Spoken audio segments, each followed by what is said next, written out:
আসসালামু আলাইকুম। সবাই কেমন আছেন? পূর্বের মতো আজকেও একটা ঘটনা নিয়ে আসলাম। এজন্য আসলাম যে ভাবলাম যে ঘটনাটা আমার বলা সবার শেয়ার করা উচিত।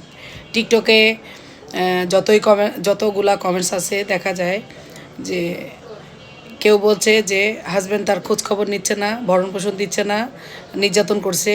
আবার অনেক হাসব্যান্ড বলতেছে যে আমি আমার বউ নিয়ে সংসার করতে চাই, আমার বউ আ সংসার করতে চায় না, বউ বাবার বাড়ি চলে যায়।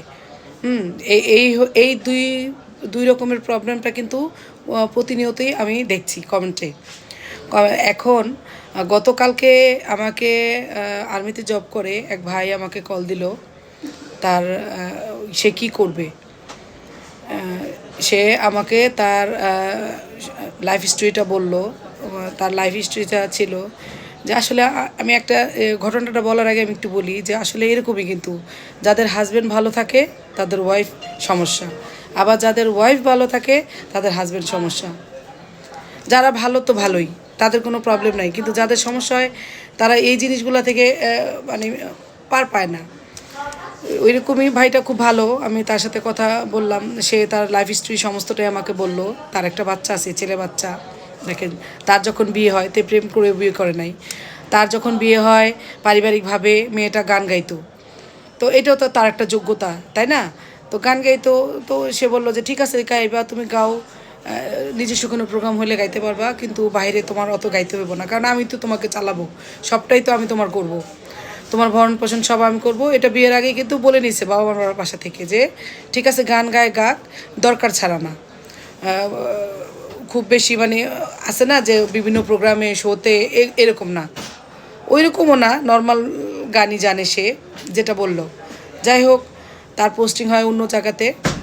তো ওয়াইফরে সে ঢাকায় কিন্তু আনছে, তার বাবা মার সাথে রাখে নাই, কারোর সাথে রাখে নাই। সে তার ওয়াইফের কিন্তু সুখটাই দেখছে। সে তার ওয়াইফকে নিয়ে ঢাকায় রাখছে, তার একটা ছেলে সন্তান আছে। তো ওই তার যখন পোস্টিং হয়ে যায় ঢাকার বাইরে, তখন সে প্রতিদিনই বিজি দেখায় যে আমার আজকে ওই দিকে একটা গানের প্রোগ্রাম আছে, ওই বিয়েতে গায়ে হলুদে গান গাইতে হবে, চলনে গান গাইতে হবে, এই সেই বইলা প্রতিদিনই সে বিজি থাকে।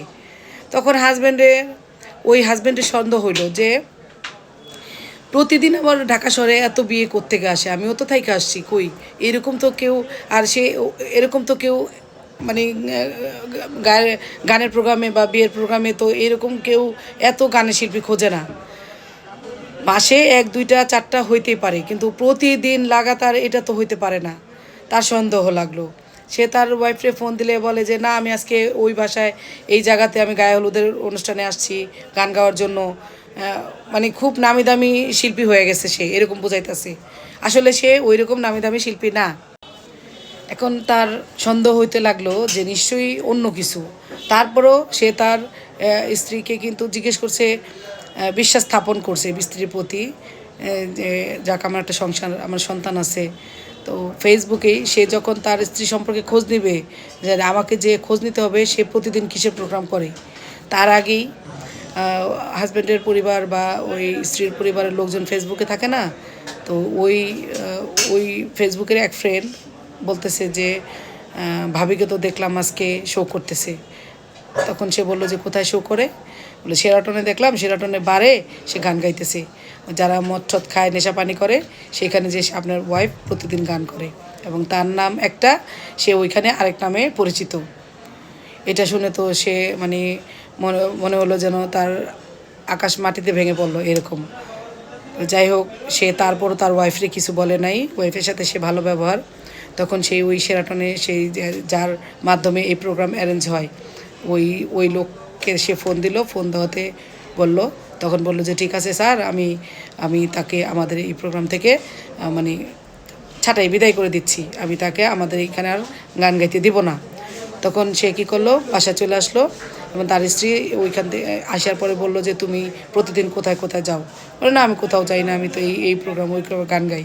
পরে বলল যে তখন সে প্রমাণ দেখাইলো এবং বলল যে তুমি শেরাটনে এই যে এই লোকের মাধ্যমে তুমি ওখানে গানের প্রোগ্রাম করো, বারে যারা নেশাপানি করে তাদের, মট্টত খায় যারা, ওইখানে বসে তুমি গান গাও। তখন সে সরি টরি বইলাম, মাফ টাফ, আমার ভুল হয়েছে, আর করবো না, এগুলো বইলা হাজব্যান্ড বিশ্বাস করলো যে চাক মাপ টাপ চাইছে, সরি বলছে, সে আর এগুলো বলবো না। বললো যে তোমার গান গাওয়ারই দরকার নেই, তুমি আর কোনো কিছু করবে না, তোমার তো দরকার নেই, আমি তো তোমার টাকা পয়সা নেই না, সমস্তটা তো আমিই চালাই, তুমি আমার ছেলেটাকে মানুষ করো, এইটাই আমার জন্য যথেষ্ট। তো এই বইলা তার সাথে আবার ভালো ব্যাপার, কোনো বকা গাল মন্দ কিচ্ছু না, তার সাথে এগুলো বইলা সে আবার যথারীতি তার ডিউটিতে চলে গেছে। এখন 1 সপ্তাহ পরে দেখে তার ওয়াইফ গাজীপুর ছেলেকে বললো, আব্বু তোমরা কোথায় আছো? বলে যে আব্বু আমরা তো এখানে আসছি, আর কে কে আছে, একটা প্রোগ্রামে আসছি, আমরা এখানে আসি, নানুদের বাড়িতে আসি। নানুদের বাড়িতে আসো, কেন আসো? আমি জানি না। ওই স্ত্রীর ফোন দিল, বললো যে আমার এখানে এই একটা প্রোগ্রাম আছে ছোট, এই জন্য এখানে আসছি। সে আসলে তার ছেলেটাকে ওইখানে রাইখা আসছিল, সে ওইখানে রাইখা সে ঢাকায় চলে আসছে। ঢাকা আইসা সে আবার একটা বারে এরকম চাকরিতে লাগছে গান গাওয়ার জন্য। ওই রকমই হাজব্যান্ড যখন আবার তার জন্য খোঁজখবর নিল, একবার সন্দেহ আসলে তো তার প্রতি হাজব্যান্ড বাইজেই থাকে। খোঁজ নেওয়ার পরে দেখে যে সে আরেক জায়গায় আরেকটা বারে ঢুকছে। এখন সে আবার এসে তাকে হাতে নাতে ধরলো, এমন বলল। এখন সে বলতেছে যে আমি মানে কোরআন রেখে বলতেছি আমি আর এটা করব না, বাচ্চার মাথায় হাত দিয়ে বলে এটা করব না, আমি সব আজকে থেকে আবার ছেড়ে দিলাম। এখন যে আল্লাহর কালাম নিয়ে কিরা কাটে বা সন্তানের মাথায় হাত দিয়ে কিরা কাটে, তাকে তো আর বিশ্বাস না করার কোনো ওয়ে নাই, ঠিক না? হাজব্যান্ড আবার এতটাই মহব্বত করে, দেখেন মানুষ তার সংসারটা ঠিক রাখার জন্য কতটা স্যাক্রিফাইস করে, যারা বুঝে না তারাই আমি মনে করি পোড়া কপালে।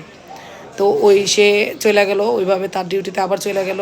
এখন ওয়াইফ কি করছে, সে দেখে একদিন তার ওয়াইফ তার যেখানে সে চাকরি করে সেখানে চলে গেছে, তার মা বাবা আরেকটা ছেলে এবং সে এবং তার বাচ্চা সহ ওখানে গেছে তার বিরুদ্ধে কমপ্লেন করার জন্য। কি কমপ্লেন? সে তাকে নির্যাতন করে, মারধর করে, ভরণ পোষণ দেয় না।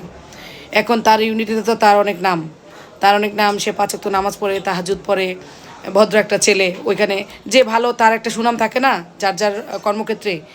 তো বলতেছে যে তারে ফোন না দিলে তো আপনাদেরকে ঢুকতে দিব না, আপনি ফোন দেন। তো ওই ছেলেটাকে ফোন দিল, ফোন দেওয়ার পর সে আয়সা দেখে, তখন একটা ছেলে দেখলো সাথে, তখন বলতেছে ওকে তো চিনি না। তো ওই যে যারা ছিল ওখানে বলতেছে এটা নাকি ওই আপনার ওয়াইফের খালতো ভাই।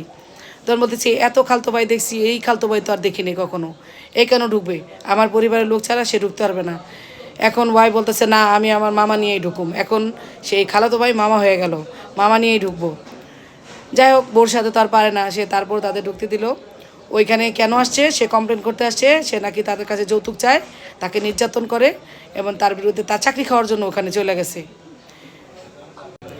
এখন ওইখানেও তো তাদের আদালত বসে, তো ওইখানে যখন বিচার দিল তারা বলতেছে যে এই ছেলে তো এগুলো করে না, এবং তার ওই যে টাকার হিসাব দেখলো যে সে তার ওয়াইফের বিকাশে টাকা পাঠায়, অ্যাকাউন্টে টাকা পাঠায়, তার যে স্যালারি, এগুলো তো আর ভরণ পোষণ না দেওয়ার প্রশ্নই আসে না।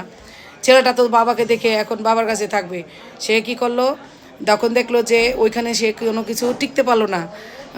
তারা বলল যে এখানে মানুষ আছে, হাজব্যান্ড ভরণ পোষণ দেয় না বা নির্যাতন করে, মারধর করে, সংসার বাঁচানোর জন্য মানুষ আসে, আর আপনি আসছেন হাজব্যান্ডের চাকরি খাওয়ার জন্য, যে কেমন মহিলা। তো তখন ওই লোক কী করলো, মহিলা কী করলো, তার ছেলেরে তার কাছে দিয়ে যে নে তোর ছেলে তুই রাখ, আমি আমি আমি চলে গেলাম। তো এই কথা বইলা চলে যায়, সে এখন দিব্যি বিদেশে মানে শো করে বেড়াইতেছে। শো তো আসলে কিছুই না, শো করে বেড়াইতেছে। এখন বলে আপু আমি তো আমার বউরে ছাড়তে চাই না, আমি এখনও তার নিয়ে সংসার করতে চাই, আমি কি করব। আমি বললাম যে এরপরও আপনি এই বউ নিয়ে সংসার করতে চান? এটা কি কোনো বউ হইলো আপনার? আপনি এর নিয়ে কেন সংসার করতে চান, যে নাকি আপনার চাকরি খাওয়ার জন্য আসছে, আপনার ছেলেটাকে আপনার কাছে দিয়ে আসছে? এর সাথে তো আপনার কোনোভাবেই তো আপনার সাথে যায়ই না। কেন আপনার জীবনটা এর নিয়ে নষ্ট করে? আপনার কি মনে হয় এই মহিলা আর ফেরত আসবে, তার আপনার সাথে সুষ্ঠুভাবে সংসার করবে? যে কিনা শো করে বেড়ায়, বিভিন্ন দেশে ঘুরে বেড়ায়, সে তো কখনোই আপনার সংসার ঠিকমতো করবে না। এর সাথে থাকা আর না থাকা সমান কথা। বলে আমি আমার বাচ্চাটার দিকে আমি করতে চাই। সে তো করবে না, আপনি কিভাবে করবেন? সে তো আসছে আপনার চাকরি খাওয়ার জন্য, সে আপনার সাথে সংসার করার জন্য আসে নাই। তো দেখেন মানুষ এরকমও সহজ সরল হয়। আসলে এরা ভালো বউ পায় না, এদের উচিত একটা ভালো বউ পাওয়া। অথচ দেখেন তার কপালটা কি, ছেলেটা এখন তার কাছেই আছে, সে তার ছেলেটাকে তার কাছেই রাখছে। এই হলো তার জীবনের গল্প, বাকিটা আর বলা যাইতেছে না, আমার টাইম লিমিট। ধন্যবাদ।